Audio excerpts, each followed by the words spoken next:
toxic masculinity. The Biden's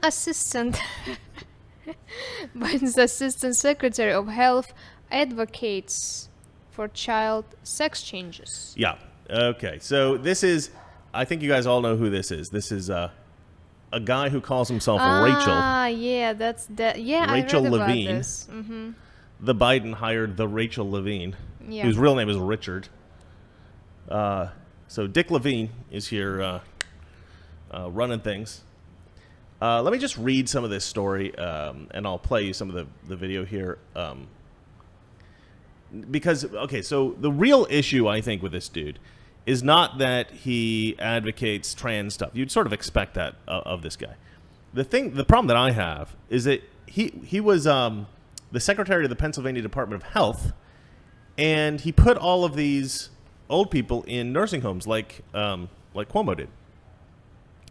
But at the same time he was putting all these COVID patients in nursing homes, he took his own mother out of the nursing home and put her up in a hotel. Because he knew what he was doing was killing people. And this is the guy who gets put in charge at the federal level? This whole leftists are a joke, all right? Leftists are a joke. They're criminals, and they can't be taken seriously as, in positions of power or government. All right, so it says here, COVID overkill. During Levine's time as Secretary of the Pennsylvania Department of Health, Levine and Pennsylvania Governor Tom Wolf drew headlines by engaging in a draconian campaign of threats against counties that questioned state COVID-19 guidelines and wished to reopen their local economies as local businesses fell further into despair. So the various counties in Pennsylvania were like, we're going to open up. And this dude who wears his hair long and wears lipstick and Tom Wolf, the governor, were like, no, you're not allowed to do that because we say so. And these counties were like, yeah, but we don't have a high infection rate and these businesses are dying. They're like, we don't care.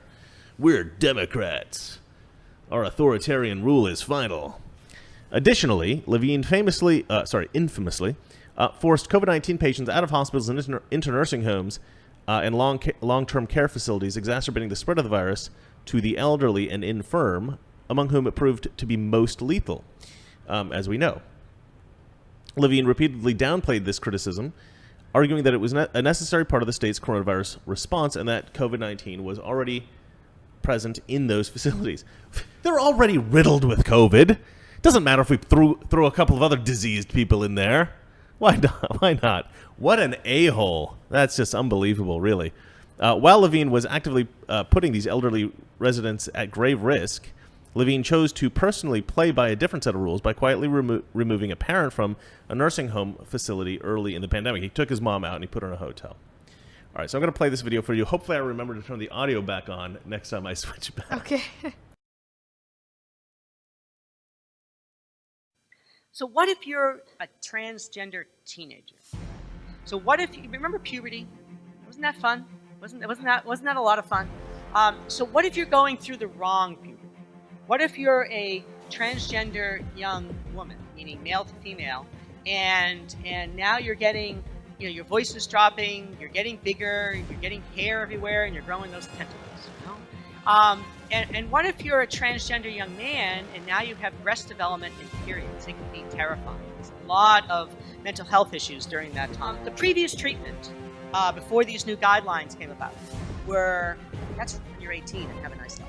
Basically, there was no medical treatment for individuals that were under 18. So there are new guidelines. So these are the new guidelines that are very well accepted by healthcare professionals. They're international guidelines, and most children's hospitals will be doing for pre-pubertal children. There is no medical treatment. Well, that kind of makes sense. I mean, they're pre-pubertal, so they don't really have clinical levels of sex hormones. So what medical treatment? So the idea would be to see a counselor or a therapist who is supportive, who has knowledge about these issues. To you could some see me medically, and depending on their age, come see me in a year or two. But there's nothing medical. First phase, at the young adolescent age, is to give what are called a pubertal block. You give a medicine to block the progression and start low doses. You gradually increase, so that they never go through the wrong puberty. All right, I've heard enough of this. I find this so disturbing. I can't even really watch it. It's this guy's basically saying that children should be given these puberty blockers so that they never develop into men or never develop into women, depending upon which gender that they want to be when they're kids. I think these aren't like, 16, 17, 18-year-olds. These are like 10-year-olds that he's talking about. Yeah. This is the guy that's going to be running our healthcare, essentially. What an absolute psycho. All right, look. This is the truth, all right? I'm sorry. A lot of people are going to say this is bigoted, this is terrible, but a lot of people agree with me, all right? Being trans very well may be a manifestation of a psychological disorder. This is the accepted reality in a lot of places around the world, right? Russia, if you're trans, they think you're crazy. Actually, yes. I lived in like a small village, but when I moved to town, it was like 200,000 people. Mm-hmm. The whole town knew about one guy who was dressed up as a girl. Yeah. Like, looked like a guy, but in dresses. He had a legitimate psychological problem. Right, yeah. So I actually, in Russia, it's unusual in my area to see person like this, but yeah, and even just like 2 years ago, I mean, in Hollywood, here in Los Angeles, you see a lot of trans people running around on the streets, and they're screaming and yelling, and they're like at nothing, beside them. They're crazy people. And so until very recently, pretty much trans, even in Los Angeles, was just associated with being crazy. If you're trans, you're crazy. That's it. Right, that was always the assumption, and now there's this whole push to say, well, if you're trans, you're normal. You're perfectly normal. You just believe that you're a woman inside. Look, I mean, I honestly, there's some people actually, since they're children, like small age, they feel like. Sure, there are some girls that act like boys. They're called tomboys. My favorite toy when I was a child was a white police car. Yeah, and look how masculine you are now. You're the masculine in toxic masculinity. I gotta get a camera on this girl so you can see how butch she is.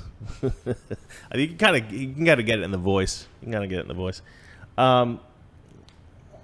Your screen is a thumbnail. What is going on now? Oh yeah, my screen is a thumbnail. God, everything I do, I'm messing this whole thing up. It's this stupid new Streamlabs thing. I don't know what they did, but they screwed me up. If I had figured this out earlier this morning, it would be fine. Thank you for that. Sar Jim. What a gentleman. Your screen is a thumbnail. Oh, good Lord. Yeah. Well, anyway, that's embarrassing. I'm just messing up this whole episode.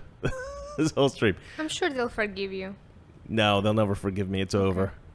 But I'll tell. Okay, so look. I actually feel like the entire LGBT situation, Q&A, A through Z, yeah, why? the Alphabet Club. I think that whole situation needs to be more available for scrutiny in every scientific field, in society, online, on Twitter, these kinds of things. Like, I think that this assumption that people are born this way is ridiculous, right? Anybody can just go be gay. Look at the whole prison situation, right? There are tons of instances of prisoners going into prison, right? They're all like messed up because there's no women around. They end up having sex with other dudes. I don't want to hear about that. Then they leave college. What's that? No, it's fine. They leave college. College. Some guys leave college. Yeah. Then they leave the prison, and then they're never gay again, right? These guys have this sort of like thing, right? Prisoners. It's like a known thing. I've read about it. There was one prisoner in particular who wrote a book. He was like a criminal, like some kind of felon. He written a book about his experiences in prison and prison culture and all Every that kind of stuff. prison is like this, even in Russia. Right. This doesn't mean they're gay. They're just screwing other dudes for something to screw, right? It's sort of like guys. The question is, are you going to be screwed, or you are the person who is going to screw other people? I don't really want to think too much about that, but okay. But like, there's all these cliches about farmers in the Highlands of Scotland or New Zealand or these remote locations who are having sex with the their livestock. I doubt they're born that way. I doubt they're born attracted to cows or sheep. I highly doubt that that's their nature, right? So are some gay men born that way? Some lesbian women born that way? I mean, sure, possibly, probably, maybe, whatever. I don't know. But this assumption that it's all this, the science is settled and we all just got to take this, no, the science is not settled. The science is not correct. If the science says every single gay man is born gay, check your work again, scientist, because that's obviously not true. Just from like a common sense perspective. And this idea that trans people are absolutely not crazy, there's nothing wrong with them at all, that's okay. They've done some studies that show that trans people have psychological problems higher than the rest of the population. And a lot of what this guy's advocating is to allow these people to have these medical procedures, to take these drugs in order to prevent them from being suicidal. And some study apparently has been done recently where it said that if young people are given these drugs early on, that they become less suicidal later in life. But that's a potentially causal relationship that has nothing to do with ameliorating their psychological problems, because the assumption keeps being, within groups that are like pro-trans, is that these people are not trans because they're crazy. They're crazy because society treats them poorly because they're trans. And I don't think that that's actually true. And the reason I don't think that's true is because, for the most part, people, you will find bullies for every kind of person. Short people, fat people, skinny people, whatever. You're gonna find bullies. And you're also gonna find people who want to take care of the victims of bullying, right? You're always gonna find, so everybody, every nerd, every loser, they will always find little pockets of friends.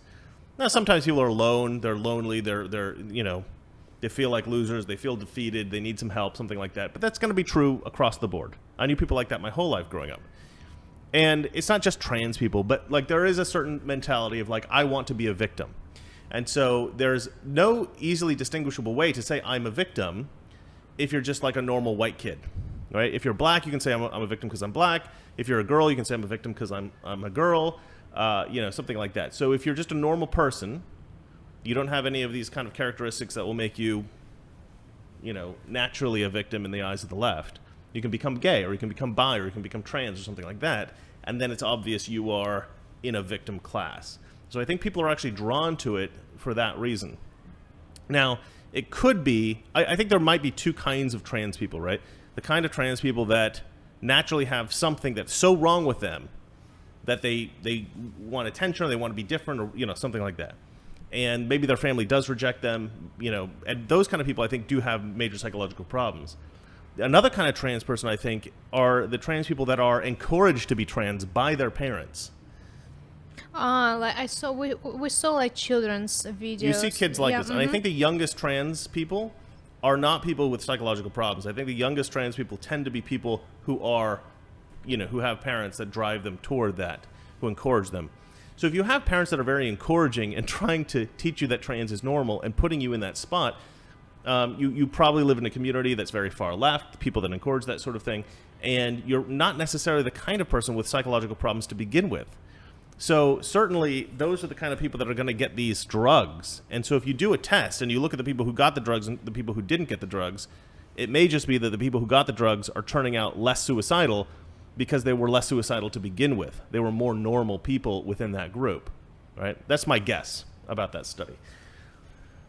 And that is probably the most controversial subject I've tackled on the show so far. Well, in March, me and you, we are invited by my friend to her gender reveal party. And I was like, when she texted me, I was like, how dare you to reveal your baby's Child's gender. Yeah. Baby's supposed to decide. Should be genderless.